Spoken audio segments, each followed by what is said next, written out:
Close చేశా. మరి యెహోషువ నాయకత్వంలో ముందుకి నడిపించి దేవుడు క్లోజ్ చేశాడు. అసలు అలా నడిపించడానికి ఉద్దేశం అనేది ఎందుకు పెట్టాడు? మోషేను పక్కన పెట్టి యెహోషువను మాత్రం ఎందుకు మనం అక్కడ చూశాడు అన్నదాన్ని మనం ఆలోచించాలి. అక్కడ నుండి నేను ప్రారంభించాలని ఆశపడుచు ఉన్నాను. మోషే గారిని పక్కన పెట్టి యెహోషువ గారిని పట్టుకొని అతని ద్వారాగా పాలు తేనెలు ప్రవహించే దేశానికి రప్పించాడు. దీంట్లో ఎన్నో విషయాలు దాగి ఉన్నాయి. దాంట్లో ఎన్నో విషయాలు మర్మాలు దాగి ఉన్నాయి అని సెలవిస్తూ ఉంటాడు దేవుడు. మీకు బయలుపరచబడనవే ఈ కాలంలో వాళ్ళకి బయలుపరుస్తూ ఉన్నాను అని చెబుతాడు. ఆ కాలంలో వినలేనటువంటి విషయాలు యేసుక్రీస్తు వారు ఉన్న కాలంలో మీకు బయలుపరుస్తున్నాను అని చెబుతాడు దేవుడు. అలాంటి మాటలు వింటే ఎంతో సంతోషం అనిపించింది నాకు. ఇక్కడ మనం చూస్తే యోహాను సువార్త 5వ అధ్యాయంలో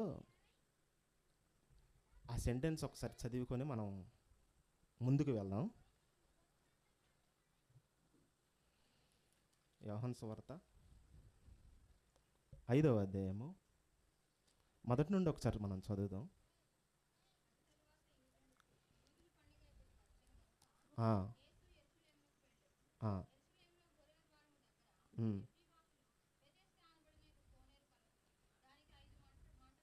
చాలండి. ఇక్కడ అటు తర్వాత యూదుల పండగ ఒకటి వచ్చిన గనుక యేసు యెరూషలేము వెళ్ళెను. యెరూషలేములో గొర్రెల ద్వారము దగ్గర హెబ్రీ భాషలో బెతెస్దా అనబడిన కోనేరు ఉంది. ఇక్కడ కొత్త నిబంధన రాసింది గ్రీక్ భాషలో రాశారు. మరి ఇక్కడ హెబ్రీ భాష వాడబడింది ఏంటి పదం? హెబ్రీ భాషని ప్రస్తావించాడు ఇక్కడ. అంటే ఇది పూర్వం నుండే ఉంది. ఆ బెతెస్దా కోనేరు పూర్వం నుండే పాత నిబంధన కాడ నుండే ఉంది. ఇక్కడ ఏమని ఉంది?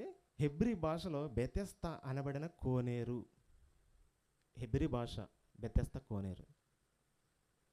దానికి తెలుగులో ప్రశాంతం గల హౌస్, నెమ్మది గల ప్లేస్, కనికరము గల ఇల్లు అని తెలుగులో పిలుస్తూ ఉంటారు. ఆ బెతెస్దా కోనేరు ఎటువంటి రోగాలు, ఎటువంటి ఇబ్బందులతో ఉన్నా, ఎటువంటి సమస్యలతో ఉన్నా, అది కూడా యెరూషలేములోని ఒక భాగం, యెరూషలేము దేవాలయంలో ఒక భాగం, ఒక పక్కన ఒక పార్ట్. ఆ యెరూషలేము ఆరాధన జరిగిద్ది, ఆరాధన క్రమాలు జరుగుతాయి. తర్వాత బెతెస్దా కోనేరు ఉంటుంది పక్కన. మ్యాప్లో చూడండి, బైబిల్ మ్యాప్లో క్లియర్గా ఇచ్చాడు. అక్కడికి వెళ్ళి ఎవరైతే మునుగుతారో, దేవదూత మామూలుగా నీళ్ళని కదిలించినప్పుడు ఎవరైతే ముందు దూకుతారో ఎటువంటి వ్యాధిగ్రస్తుడైనా స్వస్థత పొందుతాడు అని వాక్యం సెలవిస్తుంది. ఎటువంటి వ్యాధిగ్రస్తుడైనా స్వస్థత పొందుతాడు. అలాంటప్పుడు మనం అక్కడ కింద ఉన్న సెంటెన్సెస్ చదువుకుంటూ వెళ్తే అక్కడ మనకు ఒక 38 సంవత్సరాల నుండి పడి ఉన్న ఒక వ్యక్తి అక్కడ మనకు కనిపిస్తాడు. ఇక్కడ యోహాను గారి ఉద్దేశం ఏంటి? యోహాను గారు అతన్ని ఏం చూపించాలి అని ఆలోచిస్తున్నాడు. ఒకసారి మనం క్లియర్ కట్గా ఆలోచించాలి. ఇక్కడ యోహాను గారు యోహాను పత్రిక రాస్తున్నాడు. ఈ రాసే క్రమంలో యేసుక్రీస్తు వారిని ప్లస్ అలాగే ఇక్కడున్న ఆ రోగం గల వ్యక్తిని ఎందుకు అలా బయలుపరుస్తున్నాడో మనం ఆలోచించాలి. యేసుక్రీస్తు వారు తన దైవత్వాన్ని చూపుకుంటున్నాడు. మరి ఈ రోగం గల వ్యక్తిని 38 సంవత్సరాల గురించి ఎందుకు ప్రస్తావించాడు? యోహాను గారు ఈ 38 సంవత్సరాల గురించి ఏం మాట్లాడాలనుకుంటున్నాడు? ఈ 38 సంవత్సరాల్లో ఏం దాగి ఉంది? ఈ 38 సంవత్సరాల్లో ఒక మర్మం అనేది దాగి ఉంది. ఈ 38 సంవత్సరాల్లో గొప్ప మర్మం దాగి ఉంది. ఆ మర్మాలేమి కొత్త విషయాలేం కాదు, పాత విషయాలు కాదు. యేసుక్రీస్తు వారు వాళ్ళకి తెలియంది ఏం చెప్పట్లేదు. అక్కడ తెలిసిన వాటినే తీసుకొని చెబుతాడు. మర్మాలంటే దాచిపెట్టబడినవి ఏమి ఉండదు అక్కడ. వాళ్ళకి ఎన్నో సంవత్సరాలకు తెలిసినా కానీ వాటినే తీసుకొని చూపించి చెబుతాడు. పాత వాటిలో తీసుకొని చెబుతాడు. ఆ 38 సంవత్సరాలు ఎందుకు లెక్కించాడు యోహాను గారంటే, ఇక్కడ మనం చూస్తే మోషే గారి నాయకత్వంలో, యెహోషువ గారి నాయకత్వంలో కానానుకు నడిచారు ఇజ్రాయెల్ జనాంగం. అలా నడిచినప్పుడు మోషే గారు 38 సంవత్సరాలు మాత్రమే ఇజ్రాయెల్ నడిపించాడు. తర్వాత ఆయన చనిపోయాడు. తర్వాత ఎవరు నడిపించారయ్యా అని అంటే యెహోషువ గారు నడిపించాడు. యెహోషువ గారి పేరు యాష్వే, అంటే దానికి యేసు అని అర్థం. ఇక్కడ మరి 38 సంవత్సరాలు ఎందుకు ప్రస్తావించాడు న్యూ టెస్టమెంట్లో, క్రొత్త నిబంధనలో? ఏదో చెప్పాలని ఇక్కడున్న జనాలకి అక్కడ విషయాలు ఒక పాయింట్ అయినా, కొన్ని విషయాలైనా చెబితే వీళ్ళు గ్రహిస్తారా లేదా అన్నది చూస్తున్నాడు ఇక్కడ యోహాను గారు. ఆయన ఉద్దేశం యేసుక్రీస్తు వారు కూడా తన దైవత్వాన్ని అక్కడ చూపుతూ ఉన్నాడు. అక్కడ ఇజ్రాయెల్ జనాంగం మొత్తం కూడా కానానికి ప్రవేశించారు యెహోషువ గారి నాయకత్వంలో. ఇక్కడ యేసుక్రీస్తు వారు గొర్రెల ద్వారము గుంట నడుచుకుంటూ వెళ్ళి ఈ యొక్క వ్యక్తిని స్వస్థపరిచాడు. దానికి దీనికి కనెక్టివిటీ చూడండి. అక్కడ 38 సంవత్సరాలు మోషే నడిపిస్తే, ఇక్కడ 38 సంవత్సరాల నుండి పడి ఉన్న వ్యక్తి అంటే ఇక్కడ యేసుక్రీస్తు వారు కూడా పుట్టలేదు ఇంకా. అప్పుడు నుండి అక్కడ కోనేరు దగ్గరే ఉన్నాడు ఆ వ్యక్తి. కోనేరు దగ్గర రోగంతో పడి ఉన్నాడు, అప్పుడు నుండి పడి ఉన్నాడు. యేసుక్రీస్తు వారు కూడా పుట్టలేదు అప్పుడు. వాస్తవంగా ఆలోచిస్తే 38 సంవత్సరాలు అంటే యేసుక్రీస్తు వారికి 30వ ఏట బయటకు వచ్చాడు వాక్యం చెప్పడానికి. తండ్రి పని మీద టోటల్గా బయటకు వచ్చేసాడు. మరి బయటకు వచ్చేసినప్పుడు ఈయనకి ఎన్ని సంవత్సరాలు ఉన్నాయి? 38 సంవత్సరాలు ఉన్నాయి. అంటే యేసుక్రీస్తు పుట్టాడా? లేదు. అప్పుడు నుండి వెయిట్ చేస్తా ఉన్నాడు. వెయిటింగ్. ఎవరి కోసం వెయిటింగ్? యేసుక్రీస్తు కోసం వెయిట్ చేస్తున్నాడు. ఆయనకి తెలియదు, దేవుడికి తెలుసు. ఇదిగో పలానా నా కుమారుడు వెళ్ళి అతను స్వస్థపరుస్తాడు, నా కుమారుడు మాత్రమే ఆ టయానికి వెళ్ళి స్వస్థపరుస్తాడు అని దేవుడికి మాత్రమే తెలుసు. అక్కడున్న నేను కనికరం, నాకు రోగాన్ని తీసివేయాలి, అది తీసివేయాలి, ఇది తీసివేయాలి అంటే దానికి ఒక టైం అనేది ఉంటుంది, దానికి ఒక సమయం సందర్భం ఉంటుంది.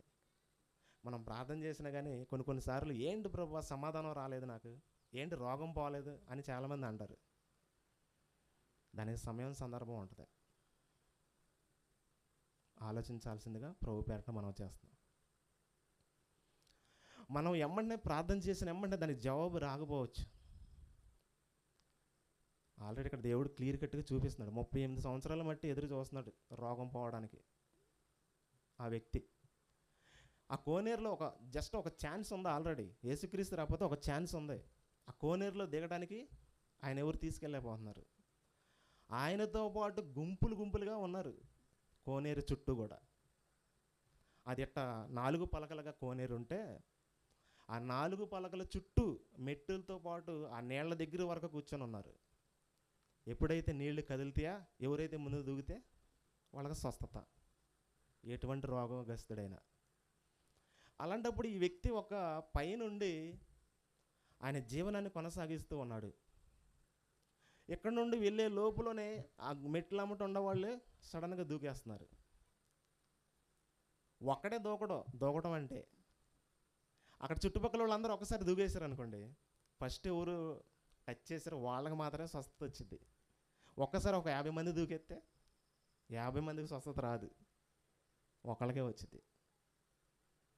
అలా జరిగింది. అప్పుడు చుట్టుపక్కల ఉన్నారు, మొత్తం జనాలంతా చుట్టుపక్కల ఉన్నారు. దేవతతో ఎప్పుడైతే వచ్చి నీళ్లు కదిలించిన వెంటనే ఒక్కసారి దూకేశారు.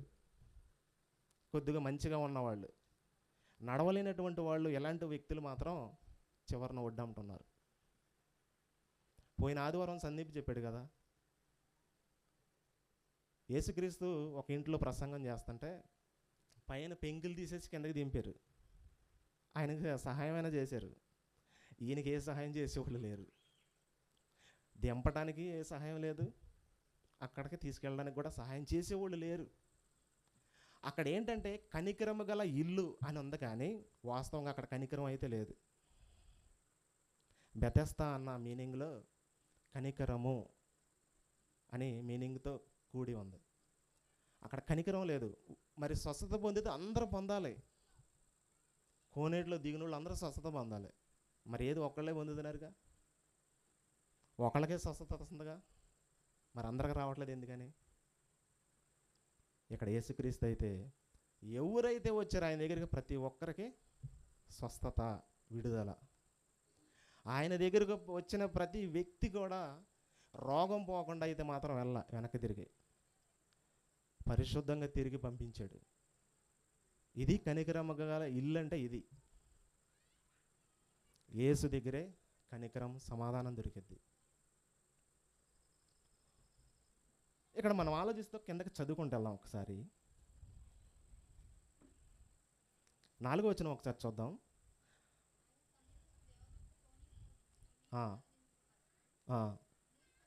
ఒకడు ఉండెను అంటే ఈయనతో పాటు అసలు నడవలేనటువంటి స్థితిలో ఉన్నవాళ్ళు చాలామంది ఉన్నారు. కానీ ఈయన మీద కనికరం చూపించాడు యేసుక్రీస్తు.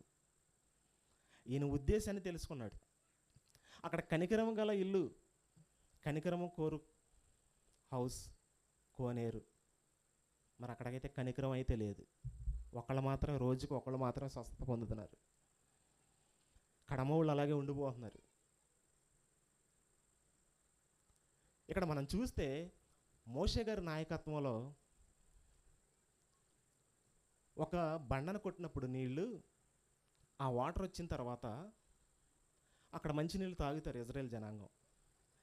తాగిన తర్వాత దేవుడు ఒక విషయాన్ని అక్కడ బయలుపరుస్తున్నాడు. ఒకసారి మనం అది చూస్తే ఇందులో ఉన్న మర్మం ఏంటో మనకు క్లియర్గా తెలిసిపోయింది. చూద్దాం ఒకసారి. ద్వితీయోపదేశకాండము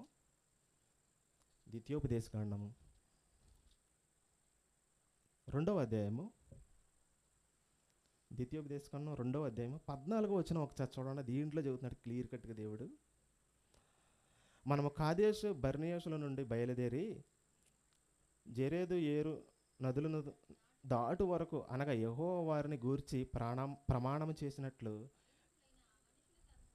దేవుడు చెప్పిని వినకపోవటం వల్ల క్రమక్రమంగా కొంతమందిని తుడిచిపెట్టుకుంటూ వచ్చేస్తున్నాడు దేవుడు.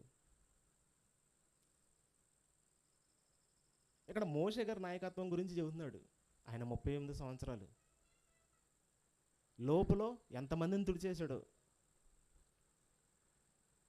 కానానికి ప్రవేశించింది ఇద్దరే అంటున్నారు, కాలేబు, యెహోషువ. ఎవరు చెప్పారు అలా అని? వాళ్ళతో పాటు 20 సంవత్సరాల లోపు వాళ్ళు ప్రవేశించారు.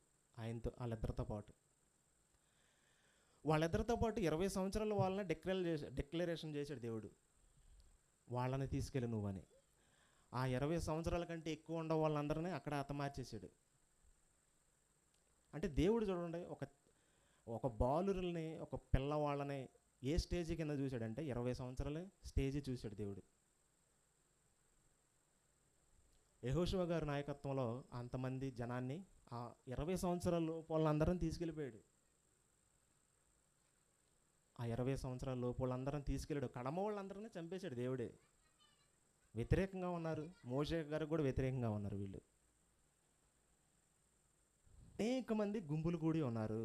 అక్కడ 38 సంవత్సరాల నుండి వ్యాధిగ్రస్తుడు ఒకడు ఉండేను. అక్కడ స్వస్థపరిచిన తర్వాత అది కూడా దేవాలయం, ఆ చుట్టుపక్కల మండపాలు ఇవన్నీ కూడా ఉన్నాయి. అది కూడా అక్కడ ఆ టైంలో కూడా ఎందుకు చేశాడు స్వస్థత అంటే, స్వస్థత చేశాడు దేవుడు. చేసిన తర్వాత కూడా అక్కడ చూస్తే పరుపెత్తుకొని ఎందుకు నడవమన్నాడు?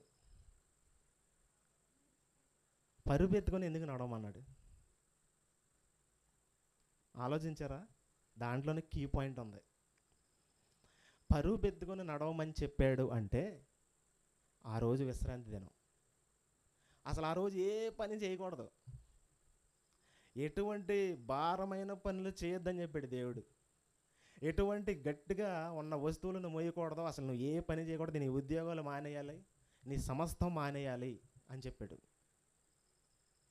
శుక్రవారం రోజు సాయంత్రమే యెరూషలేము గుమ్మాలు మూసేయండి అని చెబుతాడు.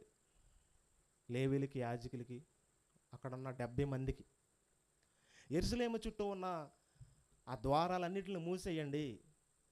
మరి యెరూషలేము పట్టణానికి వచ్చే వ్యాపారులు కానీ ఆ ద్వారాలు గుంటే లోపలికి రావాలి, అవన్నీ మూసేయండి. సాయంత్రం పొద్దుగూకుతుంది అనగానే ఆ ఎండ కిరణాలు ఎప్పుడైతే క్లోజ్ అయిపోతాయో, ఆ గడియలు ఎప్పుడైతే వస్తాయో ద్వారాలు మూసేయాలి అని చెప్పాడు. అప్పుడు నుండి విశ్రాంతి దినం మొదలైంది. ఆ ద్వారాలు మూసేయాలి అని చెప్పినప్పుడు మరి వీళ్ళందరూ వర్తకులు కానీ, ఆ యెరూషలేము వెళ్ళే పట్టణానికి వెళ్ళే వాళ్ళు కానీ, వీళ్ళందరూ కూడా బయట ఉండాల్సిందే. అందరూ బయట ఉండాలి, ఇక వెళ్ళడానికి దారి లేదు. ఇంకా చుట్టూ యెరూషలేము దేవాలయం చుట్టూ ప్రహరీ గోడ ఉంది. ఆ ప్రహరీ గోడకి అనేకమైన దారులు ఉన్నాయి. ఆ దారులకు కూడా పేర్లు ఉన్నాయి.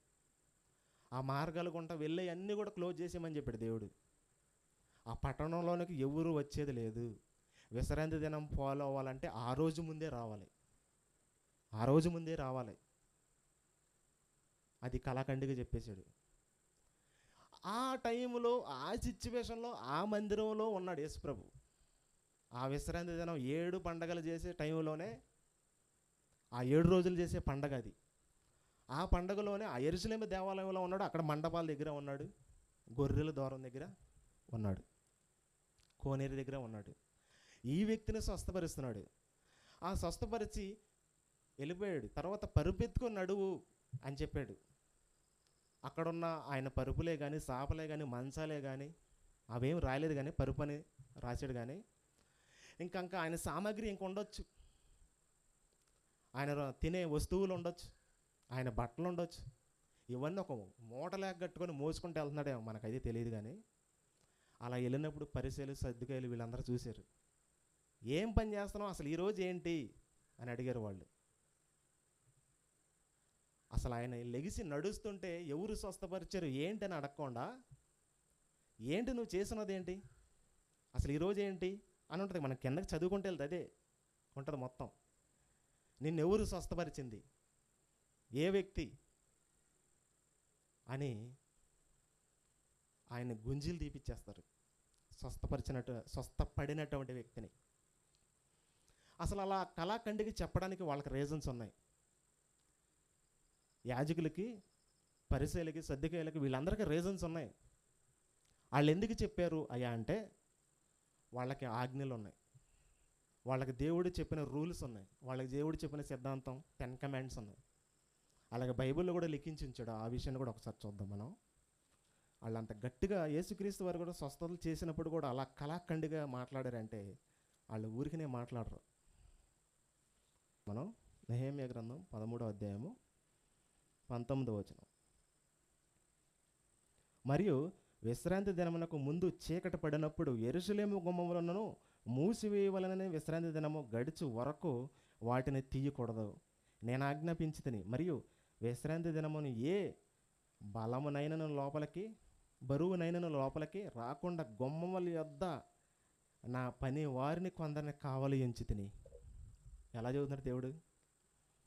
అక్కడ పనివారిని ఉంచానని చెప్పాడు. ఆ గుమ్మాల దగ్గర కాపలా, ఎవరు వచ్చినా సరే గెట్ అవుట్. అసలు ఈ పని ఎందుకు చేస్తున్నావు ఆ రోజని అడుగుతారు వాళ్ళు.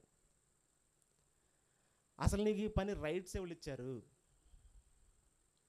ఈ చట్టం దేవుడు ఇచ్చాడు, ఈ చట్టాన్ని దేవుడు చూపించాడు, ఈ చట్టాన్ని దేవుడు మాకు ఇచ్చాడు, దీన్ని చేయకూడదు కదా, నువ్వెందుకు చేస్తున్నావు అని రైట్స్ ఉండే వాళ్ళకి.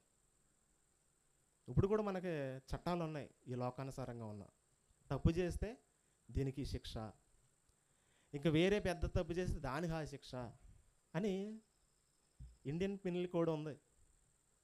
ఆ కాలంలో దేవుడిచ్చిన చట్టాలే ఉన్నాయి. ఇక్కడ పరుపెత్తుకొని నడువు అని చెప్పాడు యేసుక్రీస్తు. దాంట్లోనే ఆజ్ఞని బ్రేక్ చేయడానికి చెప్పాడు.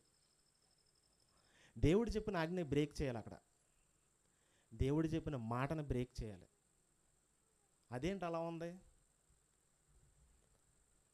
ఆజ్ఞనే బ్రేక్ చేయాలా? విడ్డూరంగా ఉందా లేదా? దేవుడు చెప్పిన మాటకి వ్యతిరేకంగా ఉందా లేదా? అక్కడేం దేవుడు అసలు గుమ్మంలోకి ఎంటర్ అవ్వద్దు, లోపల బరువు మొయ్యొద్దు, ఏమి మొయ్యొద్దు అని చెప్పాడు.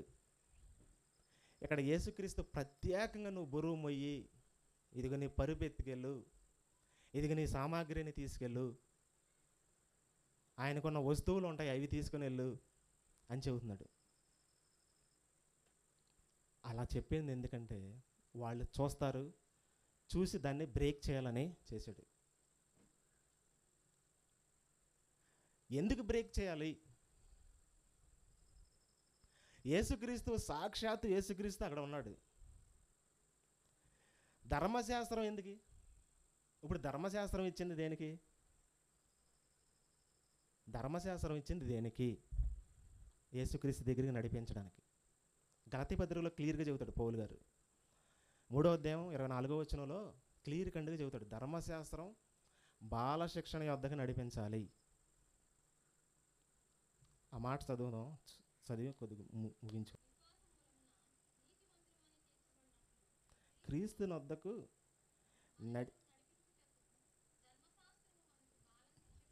బాల శిక్షకుడు ఆయను. యేసుక్రీస్తు దగ్గరికి నడిపించడానికి ధర్మశాస్త్రం పెట్టాడు దేవుడు. సాక్షాత్తు ధర్మశాస్త్రాన్ని నెరవేర్చే యేసుక్రీస్తు, సాక్షాత్తు ఆయన దగ్గరికే నడిపించేటువంటి ధర్మశాస్త్రం అక్కడ వాళ్ళ దగ్గర ఉన్నా కానీ యేసుక్రీస్తు నెరవేర్చేసాడు, దాన్ని కొట్టివేస్తున్నాడు. ఇక అసలు సాక్షాత్తం అసలు ఆయన గురించే చెప్పాడు, ఆయనే ఈయన అని గుర్తుపట్టలేకపోయారు వాళ్ళు. సాక్షాత్తం యేసుక్రీస్తే. ఆ ధర్మశాస్త్రం కూడా యేసు దగ్గరికి నడిపించడానికి పెట్టాడు. ఆ ధర్మశాస్త్రంలో ఉన్న ఆజ్ఞలు కానీ ఆ మనుషులను కానీ వీళ్ళందరూ కూడా యేసు ప్రభు దగ్గరికి నడిపించడానికి పెట్టాడు దేవుడు. అలా పెట్టినప్పుడు ఆయనే అక్కడ ఉంటే ప్రత్యేకంగా ఇంకా ధర్మశాస్త్రం ఎందుకు, ఇంకా ఆజ్ఞలు ఎందుకు? అందుకనే రూల్స్ బ్రేక్ చేశాడు అక్కడ. వాళ్ళు ఇంకా దాన్ని పట్టుకొని అదే సిద్ధాంతాన్ని పట్టుకొని ఉంటున్నారు కానీ కనికరం అని, ప్రేమని, మంచిగా ఉండాలని, మంచిగా చూడాలని ప్రతి ఒక్కరిని ఏం కోరుకోవట్లేదు వాళ్ళు. ఇంక ఇది మోషే ఇచ్చిన ధర్మశాస్త్రమే మాకు. అక్కడ యేసుక్రీస్తు వారిని కూడా పట్టించుకోవట్లేదు వీళ్ళు. సాక్షాత్తు యేసు ప్రభు దగ్గరికి నడిపించడానికే అది పెట్టింది ధర్మశాస్త్రాన్ని. అలాంటి వ్యక్తి అక్కడ ఉంటే అతన్ని పట్టించుకోకుండా నిన్నెవరు స్వస్థపరిచారు, అసలు ఏంటి అని ఎక్స్ట్రా క్వశ్చన్లు వేయటం. మళ్ళీ ధర్మశాస్త్రం ఎందుకు ఇచ్చారంటే యేసు ప్రభు దగ్గరికి నడిపించడానికి. ఆ శిక్ష అంతా కూడా ఆయన మీద వేసేసుకున్నాడు. ఆ శిక్ష అంతా కూడా ఆయన మీద వేసుకొని బాల శిక్షకుడు అయిపోయాడు. పౌలు గారు చెబుతున్నాడు ఆ వాదన. ఇక్కడ మనం క్లియర్ కట్గా చూస్తే మోషే గారి నాయకత్వంలో 38 సంవత్సరాలు నడిపించాడు ఇజ్రాయేల్ జనాంగాన్ని. తర్వాత యెహోషువ వచ్చాడు, 2 సంవత్సరాలు కానానికి నడిపించాడు. ఆ పోలికని, ఆ యొక్క ఉద్దేశాన్ని ఇక్కడ యూదులకు చెప్పాలనుకుంటున్నాడు యోహాను గారు. ఆ ఉద్దేశాన్ని ఇక్కడ చెబుతున్నాడు యోహాను సువార్త 5వ అధ్యాయం. ఈ 38 సంవత్సరాలు ఏంటి, ఈ యొక్క ధర్మశాస్త్రం సిద్ధాంతం ఏంటి, ఇక్కడ యేసుక్రీస్తు ఇలా దానికి మాట్లాడడం ఏంటి, ఇవన్నీ కూడా ఆలోచిస్తే పాత నిబంధనలో ఉన్న వాటిని రిపీట్ చేసి చూపిస్తున్నాడు. ఇవన్నీ కూడా పాత నిబంధనలు ఉన్నాయా లేవా? కళ్ళకట్టుగా ఉన్నాయి, కళ్ళకట్టినట్టుగా.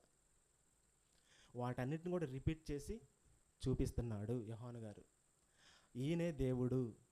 ఇదిగో పాత నిబంధనలో మోషే దగ్గర ఉన్నాడు కదా, ఆయనే ఈయన. ఇదిగో పాత నిబంధనలో యెహోషువ గారితో కానానికి నడిపించాడు కదా దేవుడు, ఆ దేవుడే ఈ దేవుడు అని రుజువులతో సహా చూపిస్తున్నాడు. ఆ రుజువులను ఎత్తి చూపిస్తున్నాడు. మళ్ళీ ఆ 38 సంవత్సరాలను అక్కడ పోలిక చూపించాడు. యెహోషువ గారిని ఇక్కడ యేసుక్రీస్తులో చూపించాడు. ఇవన్నీ పోలికలో చూపించడమే ఈ యొక్క అధ్యాయం యొక్క ఉద్దేశం. ఈ 38 సంవత్సరాల వ్యక్తిని ఎందుకు ప్రత్యేకంగా అక్కడ పట్టుకున్నాడంటే అక్కడ ఉన్న పోలికల్ని చూపించడానికి. దేవుడు ఏ టైంలో ఎవరిని వాడుకుంటాడో తెలియదు. ఎవరినైనా వాడుకోవచ్చు. అసలు ఎవరిని వాడుకున్నా వాళ్ళు చాలా గ్రేట్. ఎవరిని వాడుకుంటాడో వాళ్ళు చాలా గ్రేట్గా ఫీల్ అవ్వాలి. అది ఎవరైనా వస్తువు అయినా, వాహనం అయినా, ఆ కుర్చీ అయినా, ఈ స్టాండ్ అయినా, ఈ మౌత్ అయినా, ఈ బల్ల టేబుల్ అయినా, ఏదైనా సరే. మనుషులే కాదు, ఆయన మనుషులతోనే కాదు, దేంతోనైనా పని చేసుకుంటాడు. సో ఆలోచిద్దాం, గ్రహిద్దాం, మనసున పెడదాం. ప్రార్థన చేద్దాం. పరిశుద్ధుడా, ప్రేమ కలిగిన తండ్రి, మీకే వందనాలు, స్తుతులు, స్తోత్రాలు చెల్లిస్తున్నాం తండ్రి. మరి పాత నిబంధనలో మరి మేము క్రీస్తుని ఈరోజు చూసాం. మరి ఆయన నడిపించిన నడిపింపును బట్టి మరి న్యూ టెస్ట్మెంట్లో చాలామంది గ్రహించలేకపోయి ఉన్నారు తండ్రి క్రీస్తు కాలంలో. కానీ మరి మేము కూడా తండ్రి మనస్ఫూర్తిగా తెలుసుకొని మీ కుమారుణ్ణి మనస్ఫూర్తిగా అంగీకరించి ప్రతీది కూడా తండ్రి మీ కుమారుడి చిత్తానుసారంగా నడుచుకోవడానికి, అలా తెలుసుకోవడానికి, వాక్యాన్ని పరిశీలించి నేర్చుకునేవారుగా ఉండడానికి సహాయం చేయండి. ప్రతి విషయంలోనూ, ప్రతి ఉద్దేశాలలోనూ, ప్రతి దాంట్లోనూ తండ్రి మీ నామానికి మహిమ తెచ్చేవారుగాను, వాక్యం నుండి దూరంగా వెళ్ళకుండా తండ్రి ఎప్పుడు కూడా మీ అండర్లో బ్రతికేవారుగా ఉండడానికి సహాయం చేసి నడిపిస్తారని ఈ యొక్క ప్రార్థన మా రక్షకుడైన యేసుక్రీస్తు పరిశుద్ధ నామమున ఈ ప్రార్థన అడుగుచున్నాను మా తండ్రి. ఆమేన్. అందరికీ వందనాలండి.